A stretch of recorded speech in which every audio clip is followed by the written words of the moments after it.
BRS working president KTR మాట్లాడుతున్నారు. Live చూద్దాం. కావచ్చు బీసీ బిడ్డలు కావచ్చు ఆందోళన పడుతున్నారు కాబట్టి వారి ఆందోళనను ఉపశమనం చేయడానికైనా సరే మీరు వెంటనే తిరిగి రీసర్వే మొదలు పెట్టండి అని ప్రభుత్వానికి కోరినాం. కానీ దున్నపోతు మీద వానబడ్డట్టు ప్రభుత్వం ఈ రోజు వరకు స్పందించలేదు. స్పందించకపోగా ఇంకా సిగ్గు లేకుండా ఉల్టా చోర్ కొత్వాల్ కూడా అంటే అన్నట్టు అసలు ఆనాడు జరిగిన సమగ్ర కుటుంబ సర్వే మీదనే అనుమానాలు లేవనెత్తే విధంగా ఇవాళ కాంగ్రెస్ ప్రభుత్వంలోని కొంతమంది పెద్దలు సమగ్ర కుటుంబ సర్వేనే తప్పు అన్నట్టుగా మాట్లాడుతూ బీసీలను అవమానిస్తా ఉన్నారు. అది మాత్రమే కాకుండా కామారెడ్డిలో ఆనాడు పెద్దలు కర్ణాటక ముఖ్యమంత్రి సిద్దరామయ్య గారిని ఆహ్వానించి ముఖ్య అతిథిగా రాష్ట్రంలోని బలహీన వర్గాల ఓట్ల కోసం బీసీ డిక్లరేషన్ పేరిట ఆనాడు కాంగ్రెస్ పార్టీ పెద్ద ఎత్తున వాగ్దానాలు గుప్పించింది. ఒకటి కాదు, రెండు కాదు, 42% రిజర్వేషన్లు ఖచ్చితంగా స్థానిక సంస్థల్లో అమలు చేస్తామని చెప్పింది కాంగ్రెస్ ప్రభుత్వం, కాంగ్రెస్ పార్టీ. అట్లాగే 42% రిజర్వేషన్లతో పాటు ఈ రాష్ట్రంలో రాబోయే 5 ఏళ్లలో 1,00,000 కోట్ల బడ్జెట్ పెడతాం బీసీలకని చెప్పింది Congress party. BC sub plan తీసుకొస్తాం అని చెప్పి సిద్దరామయ్య గారు నోటెంబడ చెప్పింది కాంగ్రెస్ పార్టీ. అదేవిధంగా ప్రభుత్వ కాంట్రాక్టులలో ప్రభుత్వ ప్రొక్యూర్మెంట్ లో 42% బీసీలకే ఇస్తామని చెప్పింది కాంగ్రెస్ పార్టీ. ఇవాళ సంవత్సర కాలం దాటిపై 14 నెలలు దాటి 15వ నెలలో ప్రభుత్వం పడింది. మరి 15 నెలల్లో కనీసం 15 పైసలు కూడా మీరు చెప్పిన బీసీ డిక్లరేషన్ కోసం కేటాయించిన పాపాన పోలేదు. 16 కార్పొరేషన్లు కొత్తగా బీసీ కులాల కోసం ఏర్పాటు చేసి ఒక్కొక్క కార్పొరేషన్ కు 50 కోట్ల బడ్జెట్ అని డైలాగులు కొట్టిండ్రు. కానీ 50 పైసలు కూడా ఈ పోయిన ఆర్థిక సంవత్సరంలో ఖర్చు పెట్టిన పరిస్థితి లేదు.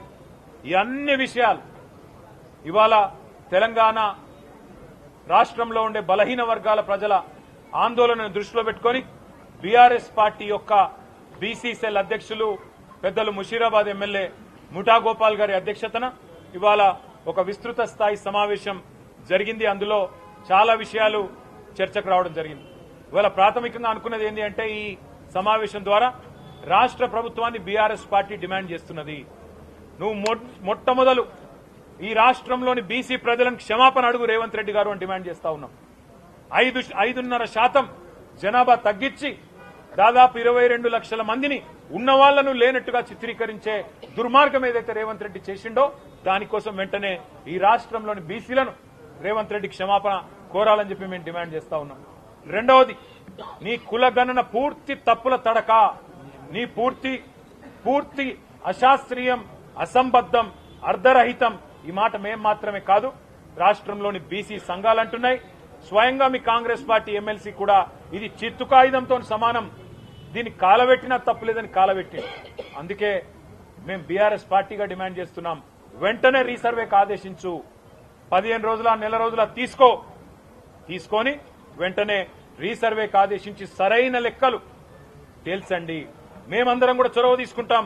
మొన్న అన్నావు కదా, కేసీఆర్ పాల్గొనలే, కేటీఆర్ పాల్గొనలే, ఇంకొకరు పాల్గొనలేదని. మాకు మీరేం చెప్పినారు మీ కులగణనప్పుడు? మొదలు మీరు చెప్పింది ఏంది? స్వచ్ఛందంగా ఎవరు ముందుకొస్తే వాళ్ళు రండి, ఇచ్చేది ఏంటి అన్న. అయినా నాకు తెలియక అడుగుతా, కుంటి సాకులు అడగడం కాదు, కుంటి సాకులు ఎత్తకడం కాదు. కేసీఆర్ గారి ఎలక్షన్ అఫిడవిట్ నీ దగ్గరనే ఉంది, నా ఎలక్షన్ అఫిడవిట్ నీ దగ్గరనే ఉంది. నువ్వెవరో పేర్లు చెప్పినావో వాళ్ళందరి ఎలక్షన్ అఫిడవిట్లు నీ కాడనే ఉన్నాయి. అయినప్పటికీ నీకు అంత బాధ ఉంటే మళ్లీ రీసర్వే పెట్టు. మేమందరం కూడా, ఎందుకంటే మా బీసీలకు అన్యాయం జరిగినప్పుడు మేం కూడా, ఎందుకంటే నీకు సాకులు వెతకడానికి అవకాశం ఇయ్యద్దు కాబట్టి అందరం పాల్గొంటాం, అందరం కూడా నువ్వు కోరిన అన్ని వివరాలు ఇస్తాం. కానీ బీసీలకు అన్యాయం చేసి తప్పించుకునే ప్రయత్నం ప్రభుత్వం చేయొద్దని చెప్పి మేము డిమాండ్ చేస్తున్నాం. రీసర్వేకి ఆదేశించడంతో పాటు 42% రిజర్వేషన్ అని చెప్పి బీసీ డిక్లరేషన్లో ఏ మాట అయితే చెప్పినవో ఆ మాట ఖచ్చితంగా నిలబెట్టుకోవాలి. మొన్న నువ్వు అసెంబ్లీ పిలిచినప్పుడు మేము అనుకున్నాం చట్టబద్దత కల్పిస్తావేమో, 42% రిజర్వేషన్ బిల్లు తెస్తావేమో అనుకున్నాం. నువ్వు బిల్లు తేలే, కేవలం సొల్లు మాత్రమే తెచ్చినావు. ఓ స్టేట్మెంట్ అని చెప్పి పట్టుకొచ్చినావు, ఏదో నిమిషం చదివినట్టు చేసినావు, అవతల పడ్డావు. అందుకే ఈ సొల్లు మాటలు కాదు, బిల్లు తీసుకురా, 42% రిజర్వేషన్ కల్పిస్తూ వెంటనే పెట్టు. నువ్వేమో చెప్తూ మా పార్టీ ఇస్తుంది 42% అన్నావు. మీ పార్టీ ఇచ్చేది 42%? బీఆర్ఎస్ ఇదివరకు 50% మించి ఎన్నడో ఇచ్చింది బలహీన వర్గాలకు టికెట్లు, అదేవిధంగా మరి ప్రాతినిధ్యం స్థానిక సంస్థల్లో గాని అసెంబ్లీ ఎన్నికల్లో, పార్లమెంట్ ఎన్నికల్లో అత్యధిక సీట్లు కేటాయించిందే కేసీఆర్ గారు, బీఆర్ఎస్ పార్టీ.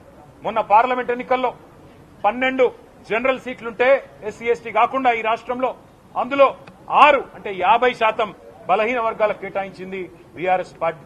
అట్లే శాసనసభ ఎన్నికల్లో మీరు మోసం చేసినారు కాంగ్రెస్ పార్టీ వాళ్ళు. 34 సీట్లు ఇస్తామన్నారు పార్లమెంటుకు 2 చొప్పున.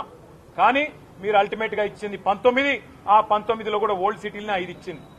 అందుకే అంటున్నాం, మీకంటే ఎక్కువ 34 సీట్లు చెప్పకుండానే బలహీన వర్గాలకు 34 సీట్లు ఇచ్చి మా చిత్తశుద్ధిని ఇదివరకే చాటుకున్నాం.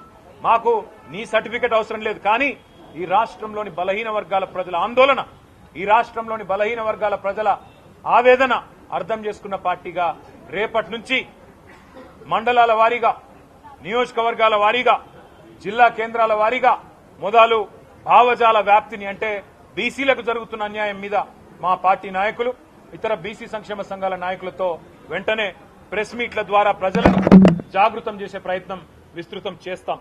దాంతో పాటు మిగతా ఇంకా చాలా విషయాలు కూడా మేము మాట్లాడుకున్నాం.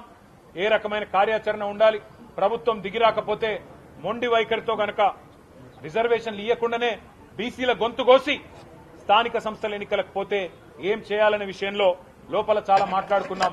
అవన్నీ కూడా మా పార్టీ అధ్యక్షులు పెద్దలు కేసీఆర్ గారికి నివేదించి తదుపరి కార్యాచరణ ఏ రకంగా ఉండాలో కూడా తప్పకుండా నిర్ణయించుకుంటాం. కానీ ఈ విషయాన్ని వదిలిపెట్టాం. తప్పకుండా బీసీలకు కాంగ్రెస్ పార్టీ చేస్తున్న మోసాన్ని ఎండగడతాం. మీరు రాజ్యాంగ సవరణ అని మాట్లాడుతున్నారు. నిజంగా చెప్పాలంటే మోడీ గారు, రాహుల్ గాంధీ గారు ఇద్దరు కూర్చుంటే ఛాయ్ తాగే లోపల అయిపోతుంది రాజ్యాంగ సవరణ. ఇదివరకు చేయలేదా? ముల్కీ రూల్స్ ని ఆనాడు సుప్రీంకోర్టు అప్హెల్డ్ చేస్తే అవును ఇది కరెక్టే అంటే ఆనాడు ఇదే కాంగ్రెస్ పార్టీ ఇందిరాగాంధీ గారి నాయకత్వంలో ఆనాడు ముల్కీ రూల్స్ ను రద్దు చేస్తూ రాజ్యాంగ సవరణ చేయలేదా? మరి అలా బీసీలకు న్యాయం చేసే కాడ రాజ్యాంగ సవరణ చేయడానికి ఎందుకు మీకు ఇబ్బంది అవుతున్నదని మేము అడుగుతా ఉన్నాం. రేపటి నుంచి అందరినీ కూడా జాగృతం చేస్తూ మండలాల వారీగా, నియోజకవర్గాల వారీగా, జిల్లాల వారీగా మొదలు ప్రెస్ మీట్లతో మొదలు పెడతాం, చిన్న చిన్న సమావేశాలతో మొదలు పెడతాం. తదుపరి కార్యాచరణ ఎట్లా ఉండబోతుందో పెద్దలు కేసీఆర్ గారితో ఒకసారి అంతర్గతంగా చర్చించిన తర్వాత ప్రకటిస్తామని చెప్పి కూడా తెలియజేస్తూ రేపటి నుంచి మా నాయకులందరూ కూడా జిల్లాల వారీగా, నియోజకవర్గాల వారీగా, మండలాల వారీగా పార్టీ మొత్తం కూడా మరి ఈ కార్యక్రమాన్ని తీసుకుంటుందని చెప్పి కూడా తెలియజేస్తూ మళ్ళీ మీ అందరికి కూడా ధన్యవాదాలు, నమస్కారాలు, థ్యాంక్ యూ.